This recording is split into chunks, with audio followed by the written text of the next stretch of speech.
Hi everyone, this is Varsham. Welcome to Techpix studio. Friends, ఈ రోజు వీడియోలో నేను ఫోటోషాప్ CC 2020 అయితే మళ్ళీ రీస్టార్ట్ చేద్దాం అనుకుంటున్నాను. ఆల్మోస్ట్ మనం ప్యాటర్న్ స్టాంప్ టూల్ వరకు అయితే చెప్పుకున్నాం. దాని నెక్స్ట్ టూల్ మనకి ఎరేజ్ టూల్.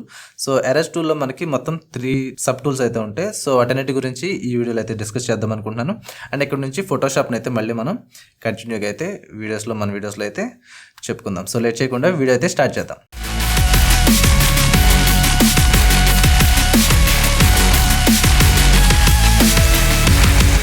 ఫ్రెండ్స్, ఈ రోజు వీడియోలో మనం ఎరేజర్ టూల్లో ఉండే సబ్ టూల్స్ 3 టూల్స్ గురించి అయితే చెప్పుకుందాం. ఇక్కడ మనం చూసుకుంటే eraser tool, background eraser tool and magic eraser tool అని చెప్పి మనకి టోటల్ గా 3 సబ్ టూల్స్ అయితే ఉంటాయి. సో ఈ టూల్స్ అన్నిటి గురించి మనం ఎంత ఎక్కువ చెప్పుకున్నది చాలా తక్కువ, ఎందుకంటే మనం వీటితో చాలా ఎక్స్పెరిమెంట్స్ కూడా చేయొచ్చు. సో ఈ టూల్స్ యూజ్ చేసి మన డిజైన్స్ ని కానీ లేదంటే మన వర్క్ ని కానీ చాలా క్రియేటివ్ గా అయితే మనం చేసుకోవడానికి ఈ ఎరేజర్ టూల్ అనేది చాలా హెల్ప్ అవుతుంది. సో మనం ఈ రోజు వీడియోలో కొన్ని బేసిక్ పాయింట్స్ అయితే తెలుసుకుందాం. అండ్ ఈ ఎరేజర్ టూల్ యూజ్ చేసి మనం ఇంకా క్రియేటివ్ గా ఎడిటింగ్ అనేది పర్ఫెక్ట్ గా ఎలా చేయడానికి ఎరేజర్ టూల్ యూజ్ అవుతుంది అనేది step by step next videos లో కూడా దీని గురించి అయితే చూద్దాం. మనకి ఆర్డర్ లో పైన కనిపిస్తున్న టూల్ ఎరేజర్ టూల్ అయితే తీసుకుందాం. సో ఈ టూల్ సెలెక్ట్ చేయడానికి మనం కీబోర్డ్ లో ఈ అనే షార్ట్ కట్ అయితే యూజ్ చేస్తాం. మనం కీబోర్డ్ లో ఈ ప్రెస్ చేయగానే మనకి ఇక్కడ టూల్ బార్ లో ఉన్న ఎరేజర్ అనేది సెలెక్ట్ అవుతుంది. ఒకవేళ మనం ఈ టూల్స్ కి షిఫ్ట్ అవ్వాలంటే మనం షిఫ్ట్ ఈ ప్రెస్ చేస్తే మనకి అక్కడ ఒక్కొక్క టూల్ అనేది మనకి షిఫ్ట్ అవుతుంది. సో మీకు ఏ టూల్ కావాలన్నా సరే మీరు షిఫ్ట్ ఈ ప్రెస్ చేసి మీరు ఇక్కడ నుంచి కావాల్సిన ఎరేజర్ టూల్ కి అయితే మీరు షిఫ్ట్ అవ్వచ్చు. ఓకే, బేసిక్ ఎరేజర్ టూల్ అంటే మనం కామన్ గా ఏదైనా ఒక ఆబ్జెక్ట్ ని కానీ, ఫోటోస్ ని కానీ, లేదంటే బ్యాక్గ్రౌండ్స్ ని కానీ ఎరేజ్ చేయడానికి మనం ఎరేజ్ టూల్ అయితే యూజ్ చేస్తాం. బట్ మనకు ఓన్లీ అలా ఎరేజ్ చేయడానికి మాత్రమే కాదు, మనం దీంతో ఇంకా చాలా అయితే చేయొచ్చు. ఈ రోజు వీడియోలో మనం ఎరేజ్ టూల్ యూజ్ చేసి ఏమేమి చేయొచ్చు అనే విషయాలు కొన్ని తెలుసుకుందాం. సో ఫస్ట్ మనం ఏదైనా ఒక ఇమేజ్ అయితే తీసుకుందాం. సో నేను ఇక్కడ 2 ఇమేజ్ అయితే సెలెక్ట్ చేసుకున్నాను. ఫస్ట్ మనం ఇక్కడ నుంచి మార్కీ టూల్ తీసుకొని దీన్ని సెలెక్ట్ చేసుకుందాం. అండ్ దీన్ని ఎడిట్ లోకి వెళ్ళి మనం కాపీ చేద్దాం. అలాగే మనం తీసుకున్న వేరే బ్యాక్గ్రౌండ్ లోకి వచ్చి మనం ఇక్కడ దీన్ని పేస్ట్ అయితే చేద్దాం. సో ఇప్పుడు నేను దీన్ని ఒక ప్లేస్ కి అయితే తీసుకొచ్చి ఇక్కడ ఫిక్స్ చేసుకున్నాం. అండ్ ఇప్పుడు దీని సైజ్ అయితే కొంచెం తగ్గిద్దాం. సో ఇప్పుడు నేను కొంచెం జూమ్ అయితే చేస్తున్నాను. సో ఇక్కడికి తీసుకొచ్చిన తర్వాత ఇప్పుడు మనం ఎరేజ్ టూల్లో ఫస్ట్ టూల్ అయితే తీసుకుందాం. దీని బేసిక్ సెట్టింగ్స్ అయితే కొన్ని చూద్దాం. మనం ఇక్కడ ఫస్ట్ చూసుకుంటే మనకి ఇక్కడ ఒక బ్రష్ సైజ్ కనిపిస్తుంది. బ్రష్ టూల్స్ చెప్పుకున్నప్పుడు దీని గురించి ఆల్రెడీ చెప్పుకున్నాం. సో పైన కనిపించే దాంతో మనం సైజ్ ని అయితే ఇంక్రీజ్ చేయడం అలాగే డిక్రీజ్ చేయడం అనేది చేయొచ్చు. అండ్ పక్కన చూసుకుంటే మనకి హార్డ్నెస్ అని కనిపిస్తుంది. సో ఈ హార్డ్నెస్ ఏంటనేది ఒకసారి చూద్దాం. ఇప్పుడు హార్డ్నెస్ 100% ఉంది.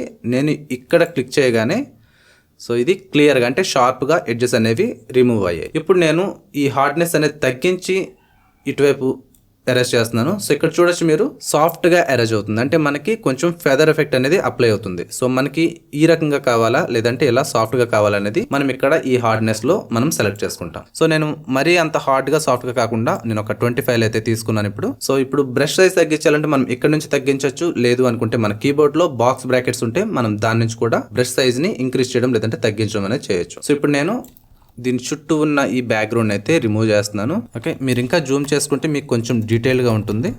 సో నేను బ్రష్ సైజ్ అయితే బాగా తగ్గించుకున్నాను. సాఫ్ట్ బ్రష్ తీసుకొని మీరు అలా దీని ఎడ్జెస్లోంచి దీన్ని రిమూవ్ చేస్తే మీకు కొంచెం బెటర్గా అయితే వస్తుంది. అండ్ ఓన్లీ ఆబ్జెక్ట్స్ అనే కాదు, మనం ఫొటోస్ని కానీ బ్యాక్గ్రౌండ్స్ ని రిమూవ్ చేయడానికి కానీ ఈ ఎరేజర్ టూల్ అయితే యూజ్ చేయొచ్చు. నేను మీకు ఈ వీడియోలో చాలా ఎగ్జాంపుల్స్ అయితే చెప్తాను. సో ఈ వీడియోని అయితే పూర్తిగా చూడడానికి ట్రై చేయండి. గ్రాస్ ని అలాగే బ్యాక్గ్రౌండ్ అయితే రిమూవ్ చేసాం. అండ్ ఇక్కడ ఉండిపోయింది కదా, ఇప్పుడు దీన్ని ఏం చేయాలంటే మనం కొంచెం సైజ్ అయితే పెంచుకుందాం, బ్రష్ సైజ్. అండ్ ఇప్పుడు మనం ఇక్కడ దీని హార్డ్నెస్ కూడా బాగా తగ్గించుకుందాం. నేనైతే ఒక 10% అయితే తీసుకున్నాను. సో ఇప్పుడు దీన్ని మనం ఇక్కడ నుంచి అరేంజ్ చేయాలి. సో ఈ రకంగా ఎరేజ్ చేసినప్పుడు ఏమవుతుందంటే మనకి దీని బ్యాక్గ్రౌండ్ లోంచి ఇప్పుడు మనం ఇక్కడ తీసుకొచ్చిన బ్యాక్గ్రౌండ్ లోకి అది మెర్జ్ అవుతుంది. అంటే మనం మ్యానిపులేట్ చేసినట్టు అవుతుందన్నమాట. సో దీన్ని మనం ఫోటోషాప్ మ్యానిపులేషన్ అంటాం. అంటే ఒక బ్యాక్గ్రౌండ్ ని లేదంటే ఒక ఆబ్జెక్ట్ ని తీసుకొచ్చి మనం వేరే ఫోటోతో మిక్స్ చేయడాన్ని మనం ఫోటోషాప్ మ్యానిపులేషన్ అంటాం. సో ఈ రకంగా మీరు ఎక్కడైతే ఇది పర్ఫెక్ట్ గా సెట్ అవుతుందో ఆ రకంగా సెట్ చేసుకోవచ్చు. అండ్ అలాగే మీరు ఈ ఎరేజర్ టూల్ యూజ్ చేసేటప్పుడు మీరు ఇక్కడ ఒపాసిటీ అని ఉంటుంది. ఈ ఒపాసిటీ ఏంటంటే ఒకసారి మీరు అబ్జర్వ్ చేయండి. నేను ఇలా దీన్ని ఎరేజ్ చేయగానే కంప్లీట్గా ఎరేజ్ అవుతుంది. అలా కాకుండా మీరు ఇక్కడ ఒపాసిటీని మీరు ఒక 10% తీసుకుంటే మీకు చాలా తక్కువ ఎరేజ్ అవుతుంది అనమాట. సో చాలా లైట్గా ఎరేజ్ అవుతుంది కదా. సో అది కూడా మీకు కావాల్సినట్టుగా మీరు సెట్ చేసుకోవాల్సి ఉంటుంది. సో 50% మనం పెట్టుకున్నామంటే ఒక 2 times ఎరేజ్ చేస్తే గానీ అది పోదు. ఒకవేళ మీరు 10% పెట్టుకున్నారంటే మీరు ఒక 10 times చేస్తే గానీ 100% అదైతే రిమూవ్ కాదు అనమాట. సో దానికి తగ్గట్టుగా మీరు ఇక్కడ ఒపాసిటీ అనేది మీరు సెట్ చేసుకుంటారు. ఇప్పుడు ఒపాసిటీ 50 పెట్టాను. ఒకసారి క్లిక్ చేసి నేను ఇలా అంటే ఇది ఒక్కసారి చేసినంత మాత్రమే ఎరేజ్ అయింది. అండ్ ఇక్కడ నేను ఎంత ఎరేజ్ చేసినా అది సెకండ్ టైం అప్లై అవ్వట్లేదు. అది ఎప్పుడు అప్లై అప్లై అవుతుందంటే నేను మళ్ళీ మౌస్ క్లిక్ చేసి ఎరేజ్ చేస్తేనే అది అవుతుంది. ఓకే, ఈ ఒపాసిటీ అనేది కంప్లీట్గా మనకి ఎంత కావాలన్నది మనం చేసే వర్క్ మీద డిపెండ్ అయి ఉంటుంది. సో ఈ రకంగా మనం బ్యాక్గ్రౌండ్స్ని లేదంటే ఆబ్జెక్ట్స్ని ఫొటోస్ని మనం ఎరేజ్ చేయడానికి ఈ ఫస్ట్ ఉండే ఎరేజర్ టూల్ని అయితే యూజ్ చేస్తాం.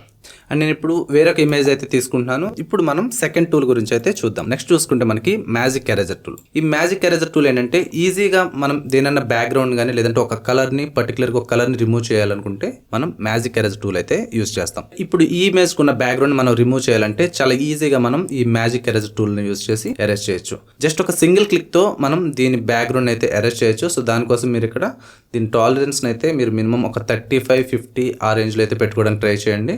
సో ఇప్పుడు ఒకసారి నేను క్లిక్ చేస్తున్నాను ఇక్కడ. సో ఆల్మోస్ట్ మనకి సేమ్ కలర్ అయితే అంతా రిమూవ్ అయింది. ఇక్కడ డార్క్ షేడ్ ఉంది కాబట్టి ఇది మిగిలిపోయింది. దీని మీద ఇంకోసారి క్లిక్ చేయండి. అలాగే ఎక్కడైనా బ్యాలెన్స్ ఉండిపోతే మీరు దాని మీద మళ్ళీ క్లిక్ చేయొచ్చు. సో ఈ రకంగా మీరు ఎక్కడైనా కలర్స్ ఉండిపోతే మీరు మళ్ళీ దాని మీద క్లిక్ చేస్తే ఆ కలర్ అనేది రిమూవ్ అవుతుంది. ఈ రకంగా మనం ఈజీగా బ్యాక్గ్రౌండ్ ని రిమూవ్ చేయడానికి మనం మ్యాజిక్ ఎరేజ్ టూల్ అయితే యూజ్ చేస్తాం. ఇదేంటంటే దానికి దగ్గరలో ఉండే కలర్ ని కంప్లీట్ గా సింగిల్ క్లిక్ తో రిమూవ్ చేస్తుంది. అంటే సేమ్ కలర్ టోన్ ఉన్నప్పుడు ఇక్కడ చూడండి బ్లాక్ ఉంది, నేను ఇక్కడ క్లిక్ చేస్తున్నాను. సో ఇక్కడ డిఫరెన్స్ వచ్చింది కాబట్టి ఇక్కడ వరకు ఉన్న పార్ట్ అంతా కూడా రిమూవ్ అయింది. అలాగే ఇక్కడ క్లిక్ చేస్తున్నాను, ఆల్మోస్ట్ హెయిర్ కూడా దానికి లింక్ అయి ఉంది కాబట్టి మొత్తం బ్లాక్ కలర్ అనేది ఆల్మోస్ట్ రిమూవ్ అయింది. సో ఈ రకంగా మనం సింగిల్ క్లిక్తో బ్యాక్గ్రౌండ్స్ని రిమూవ్ చేయాలనుకున్నప్పుడు మనం మ్యాజిక్ ఎరేజర్ టూల్ అయితే యూజ్ చేస్తాం. సేమ్ ఇలాంటి టూలే మనం ఆల్రెడీ ముందు ఒకసారి చూసుకున్నాం. ఇక్కడ మనకి మ్యాజిక్ వ్యాన్ టూల్ అని ఉంటుంది. ఇది కూడా ఆల్మోస్ట్ అలాంటిదే. ఒకసారి క్లిక్ చేస్తే ఎంతవరకు సెలెక్ట్ అయిందో దాన్ని మనం కాపీ చేయడం లేదంటే డిలీట్ చేయడం ఏదన్నా కూడా మనం మ్యాజిక్ వ్యాన్ టూల్తో అయితే చేసాం. సేమ్ అలాగే మనకి మ్యాజిక్ ఎరేజర్ టూల్ కూడా. అండ్ ఏదైనా ఒక ఆబ్జెక్ట్ మనం కంప్లీట్గా బ్యాక్గ్రౌండ్ లేకుండా పిఎన్జీగా సేవ్ చేసుకోవాలన్నా దాన్ని యూజ్ చేసుకోవాలన్నా కూడా మనం ఈ మెథడ్సే ఫాలో అవుతాం. మీకు మళ్ళీ ఇంకొకసారి చెప్తున్నాను, ఇక్కడ మ్యాజిక్ ఎరేజర్ టూల్ తీసుకొని మీరు ఇక్కడ క్లిక్ చేస్తే మీకు ఈ కలర్ అంతా రిమూవ్ అవుతుంది. సో మీరు ఆ మెథడ్ అయినా ఫాలో అయ్యి ఈ స్పెక్ట్స్ ఏవైతే కనిపిస్తున్నాయో దీన్ని కంప్లీట్గా పిఎన్జీగా అయితే మీరు మార్చచ్చు. ఏ ఆబ్జెక్ట్ అయినా మనం ఈ రకంగా చేసుకోవచ్చు. ఎక్కడైతే దాని కలర్ కనిపిస్తుందో మనం దాని మీద క్లిక్ చేసి వాటిని కంప్లీట్గా రిమూవ్ చేయొచ్చు. అండ్ ఇప్పుడు దీనికి మనం బ్యాక్గ్రౌండ్లో ఏ కలర్ అయినా సరే అప్లై చేసుకోవచ్చు. నేను ఒక 3 పిక్స్ అయితే తీసుకున్నాను. సో ఇక్కడ మనకి మౌంటైన్ అయితే ఉంది. ఇప్పుడు మనం మ్యాజిక్ ఎరేజర్ టూల్ యూజ్ చేసి మనం ఇక్కడ ఒక సింగిల్ క్లిక్ చేయగానే ఆల్మోస్ట్ మనకి ఇదంతా రిమూవ్ అయిపోయింది. మనకి కొంచెం డిఫరెన్స్ ఉన్నా కూడా దీన్ని కూడా రిమూవ్ చేయాలి అనుకుంటే మనం ఇక్కడ టాలరెన్స్ అని కనిపిస్తుంది కదా, దీన్ని కొంచెం మనం ఇంక్రీజ్ చేసుకుంటే మనకి సింగిల్ క్లిక్లోనే ఎక్కువ అంటే కొంచెం డిఫరెన్స్ ఉన్నప్పటికీ కూడా దాన్ని కూడా రిమూవ్ చేస్తుంది. సో చూడండి ఇందాక పైన మనకి కొంచెం ఉండిపోయింది, ఇప్పుడు అది కూడా రిమూవ్ అయింది. సో ఇది కూడా మనకి పోవాలంటే టాలరెన్స్ ఇంకొంచెం మనం పెంచుకుంటే సో ఆల్మోస్ట్ ఇక్కడ అంతా రిమూవ్ అయింది. ఇది ఒకటి ఉండిపోయింది, మనం దీన్ని రిమూవ్ చేసుకోవచ్చు. అండ్ ఇటువంటివి ఏదన్నా సబ్జెక్ట్కి లింక్ లేకుండా సపరేట్గా ఉన్న కలర్స్ ఏదన్నా ఎలాంటి బ్యాలెన్స్ ఉండిపోతే మనం ఫస్ట్ మన ఎరేజర్ టూల్ ఉంది కదా దాన్ని తీసుకుని మనం రిమూవ్ చేసేసుకోవచ్చు ఈజీగా. ఇప్పుడు కంప్లీట్గా మనం దీంట్లోంచి స్కై అనేది రిమూవ్ చేసాం. ఇప్పుడు స్కై రీప్లేస్ చేయాలంటే మనం ఇక్కడ కనిపిస్తున్న స్కై ఇమేజ్ ఏదైనా తీసుకొచ్చి మనం ఇక్కడ ప్లేస్ చేసుకొని Ctrl+T ఫ్రీ ట్రాన్స్ఫార్మ్ అప్లై చేసి దీనికి సైజ్ తగ్గట్టుగా మనం ఇక్కడ సెట్ చేసుకుంటాం. అండ్ అలాగే ఈ లేయర్ని మనం దీని బ్యాక్గ్రౌండ్ తీసుకొస్తే మనకి ఈ రకంగా సెట్ అవుతుంది. ఓకే, సో మీకు ఇది సెట్ అయింది అనుకుంటే ఓకే, లేదు అనుకుంటే మీరు వేరే స్కై ఏదైనా తీసుకొచ్చి ఇక్కడ రీప్లేస్ చేసుకోవచ్చు. నేను వేరే ఇమేజ్ తీసుకోవడం ఇక్కడ అప్లై చేస్తున్నాను. సో ఇది కొంచెం దీనికైతే తగ్గట్టుగా ఉంది. సో ఈ రకంగా మనం బ్యాక్గ్రౌండ్స్ని రిమూవ్ చేయడానికి లేదంటే పర్టికులర్గా ఒక్క ఏరియాని మాత్రమే అంటే ఒక్క కలర్ ఉండే ఏరియాని మాత్రం మనం రిమూవ్ చేయడానికి ఈ మ్యాజిక్ ఎరేజర్ టూల్ని యూజ్ చేయొచ్చు. సేమ్ ఇదే మెథడ్ మనం బ్యాక్గ్రౌండ్ ఎరేజర్ టూల్ యూజ్ చేసి కూడా చేయొచ్చు.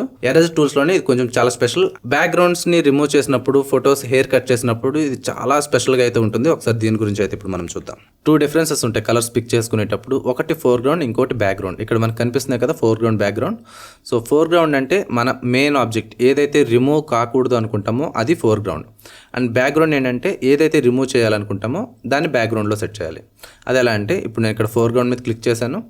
సో ఇక్కడ మనకి చూసుకుంటే ఈ మౌంటైన్కి ఎడ్జెస్ ఏ కలర్లో ఉన్నాయి, ఆల్మోస్ట్ ఈ లైట్ కలర్లో ఉంది, గ్రే కలర్లో ఉన్నాయి కదా.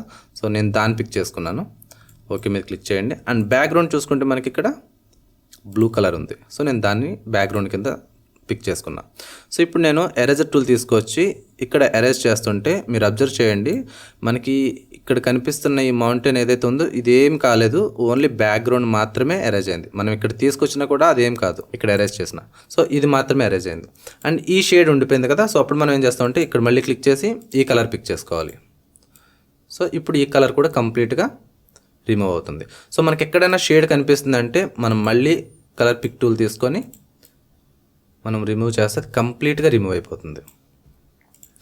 ఇదేంటంటే డిఫరెంట్ షేడ్స్ ఉన్నప్పటికీ ఇది క్లియర్గా అయితే రిమూవ్ చేస్తుంది. అండ్ బ్యాక్గ్రౌండ్ ఎరేజర్ టూల్తో మనకి ఇది చాలా చిన్న ఎగ్జాంపుల్. ఇది మీకు నేను నెక్స్ట్ వీడియోలో బ్యాక్గ్రౌండ్ ఎరేజర్ టూల్ యూజ్ చేసి మీకు ఒక హెయిర్ రిమూవ్ చేసే ఒక మంచి టిప్ అయితే నేను నెక్స్ట్ వీడియోలో అయితే చేస్తాను. అండ్ నెక్స్ట్ నేను చేయబోయే వీడియోస్కి మీరు ఎటువంటి ఎగ్జాంపుల్స్ కావాలనుకుంటున్నారు కూడా, అంటే మీకు ఎటువంటి డౌట్స్ ఉన్నాయి, దేన్నైతే మీరు చేయలేకపోతున్నారు, ఇటువంటి డౌట్స్ మీరు నన్ను అడిగితే నేను వాటిని బేస్ చేసుకొని నెక్స్ట్ వీడియోస్లో క్లియర్ చేయడానికి అయితే ట్రై చేస్తాను. సో ఫ్రెండ్స్, ఈ వీడియో చూసారు కదా, ఈ వీడియో మీకు ఎలా అనిపించింది అనేది కింద కామెంట్ సెక్షన్లో చెప్పండి. అండ్ మనం ఈరోజు చెప్పుకున్న వీడియోలో మనకి బ్యాక్గ్రౌండ్ ఎరేజర్ టూల్ ఏదైతే ఉందో సో దాంతో మనకి కొంచెం ఎక్కువ యూజ్ అయితే ఉంది. సో దాన్ని యూజ్ చేసి నేను నెక్స్ట్ వీడియో అయితే ఒకటి మీకు ఫోటోషాప్ టిప్స్లో యాడ్ చేస్తాను. సో కొత్త ప్లేలిస్ట్ అయితే యాడ్ చేస్తాను. సో ఇక్కడ నుంచి ఏదైనా టూల్తో మనం ఏదైనా ట్రిక్స్ కానీ టిప్స్ కానీ ఇటువంటి ఏమైనా ఉంటే ఆ ప్లేలిస్ట్లో యాడ్ చేస్తాను. సో నెక్స్ట్ వీడియోలో నేను బ్యాక్గ్రౌండ్ ఎరేజర్ టూల్ యూజ్ చేసి మీకు ఒక టిప్ అయితే చెప్తాను. ఈ వీడియోకి ఇంతే ఫ్రెండ్స్, నెక్స్ట్ వీడియోలో కలుద్దాం. Thanks for watching. Have a nice day.